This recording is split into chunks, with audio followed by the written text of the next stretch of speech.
Mentor Sunil, Navratri की शुभकामनाएं और ईद की दिली मुबारकबाद आप सब लोगों को। अपने अपने फेस्टिवल्स एंजॉय कीजिए। दिव्या ने कमेंट किया है कि चाइल्ड बर्थ से कौन कौन सी ऐसी प्रिकॉशंस पेरेंट्स को ले लेनी चाहिए ताकि फ्यूचर में जाकर के उन्हें अपने बच्चे में ऑटिज्म, एडीएचडी और दूसरे बिहेवियर डिसऑर्डर्स की प्रॉब्लम्स ना देखनी पड़े और वो इन सब चीज़ों से बचे रहें। तो इसी पे बात करेंगे। चैनल को सब्सक्राइब कीजिए, लाइक कीजिए, शेयर कीजिए, पूरी दुनिया में फैला दीजिए। मुझसे कंसल्ट करने के लिए 8166790299 डायल करें, +91 जरूर लगाएं अगर आप इंडिया के बाहर से कॉल कर रहे हैं। इंडियन कंसल्टेशन 1000, इंडिया के बाहर से कॉल कर रहे हैं 3000 रुपीज़ अकाउंट ट्रांसफर देकर आपको मेरा अपॉइंटमेंट ईजिली मिल जाता है। तो ऐसे कौन से प्रिकॉशन? सबसे पहले जैसे ही आपको पता लगता है कि आप प्रेग्नेंट हो गए हैं, आपने बेबी कंसीव कर लिया, बहुत बड़ी नेमत है, बहुत बड़ी बात है, ये बहुत बड़ी खुशी की बात है।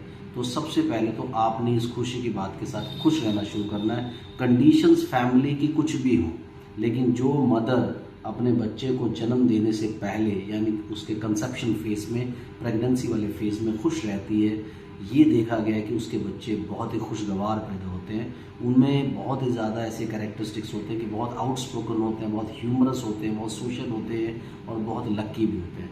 इसलिए खुश रहिए, आपकी खुशी सबसे ऊपर है। पहली प्रिकॉशन तो ये ले लीजिए बर्थ से पहले ही। उसके बाद जैसे ही आपकी प्रेगनेंसी चल रही होती है, तो प्रेगनेंसी के दौरान जो आपको मल्टीविटामिन वगैरह सजेस्ट किए जाते हैं, जो डाइट सजेस्ट की जाती है, सब चीज़ें आप प्रॉपरली फॉलो कीजिए ताकि आपको कोई प्रॉब्लम्स ना हो। फिर जब चाइल्ड बर्थ हुआ, कोशिश ये करें कि आपका बच्चा नॉर्मल पैदा हो, सिजेरियन पैदा ना हो। लेकिन अगर कोई सॉल्यूशन नहीं है और आपके गायने ये सजेस्ट करते हैं कि सिजेरियन ज़रूरी है, तो ज़रूर करवाइए। लेकिन उनको ये इंस्ट्रक्ट करिए, उनको ये रिक्वेस्ट करिए, रादर उनसे रिक्वेस्ट करिए कि ज़्यादा कोशिश वो ये करें कि बच्चा जो है अगर नॉर्मल पैदा हो जाए। बाकी तो खैर भगवान के ऊपर है, जैसा वो कहेंगे वैसा आपको फॉलो करना चाहिए।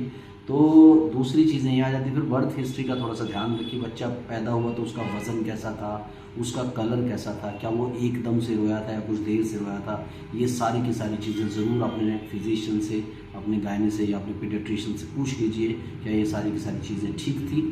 तो ये सारी चीज़ें जब आप ख्याल कर लें और बच्चा आपका घर में आ जाता है, तो पूरा बच्चे के साथ आप रिलेट करने की कोशिश करें। आप उसको एक भी मिनट किसी और गैजेट के भरोसे या घर में किसी और के भरोसे ना छोड़ें। ज़्यादातर की कोशिश आप ये करें कि बच्चा आपके कंट्रोल में रहे, आप उसके साथ बातचीत करते रहें, आप उसके साथ इंटरेक्ट करते रहें। अगर टीवी पे भी कुछ चल रहा है, मोबाइल फ़ोन में भी कुछ देख रहे हैं, कोशिश करें उसके सामने मोबाइल और टीवी का यूज़ तो ना करें, लेकिन अगर करना पड़ता है तो उसके बारे में डिस्कशन करते रहें। खाली ये नहीं कि चुपचाप बैठ करके देख रहे हैं और अपने में बिजी हैं।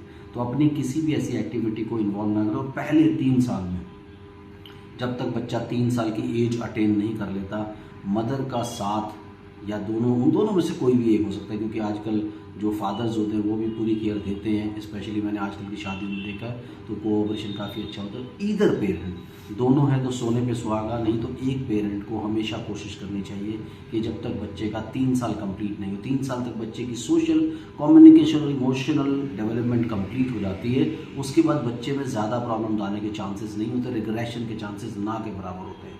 इसलिए कोशिश आप पूरी करें कि 3 साल की एज तक आप अपने बच्चे को एटलीस्ट दोनों में से एक पेरेंट तो साथ में रहे, जिससे कि आपका बच्चा फ्यूचर में जाकर के किसी सोशल या बिहेवियरल प्रॉब्लम्स का शिकार ना हो, ऑटिज्म, एडीएचडी, बिहेवियर डिसऑर्डर का शिकार ना हो।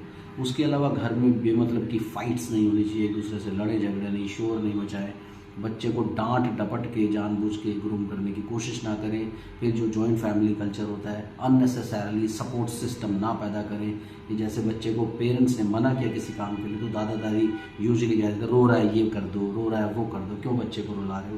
तो इससे क्या बच्चे को अनड्यू सपोर्ट सिस्टम पैदा होता है, उससे भी बच्चे काफ़ी ज़्यादा बिहेवियर उनका ख़राब होता है। इसलिए ये सारी की सारी चीज़ें आपको फॉलो करनी चाहिए। उसके अलावा उसको अगर जो भी आपका कल्चर है, चाहे आप हिंदू है, मुस्लिम है, सिख है, ईसाई कोई भी है, तो आप अपना कल्चर ज़रूर देने की कोशिश करें। यानी जो धार्मिक सिस्टम है, जो एक स्पिरिचुअल सिस्टम है, उसे ज़रूर अटेंड करने की कोशिश करें ताकि आपका बच्चा इन सब वैल्यूज़ को गेट थैंक यू। तो आप इसी तरीके से सारी चीज़ें अगर फॉलो करेंगे तो आपका बच्चा एक हेल्दी, वेल्दी एंड एक सोशल इंडिविजुअल बनेगा, जो आउटस्पोकन होगा, जो एक्सट्रोवर्ट होगा और एक समाज में जाकर के वैल्यू ऐड करेगा और उसे कम से कम बिहेवियरल प्रॉब्लम होने के चांसेस रहेंगे। Thank you very much, bye bye.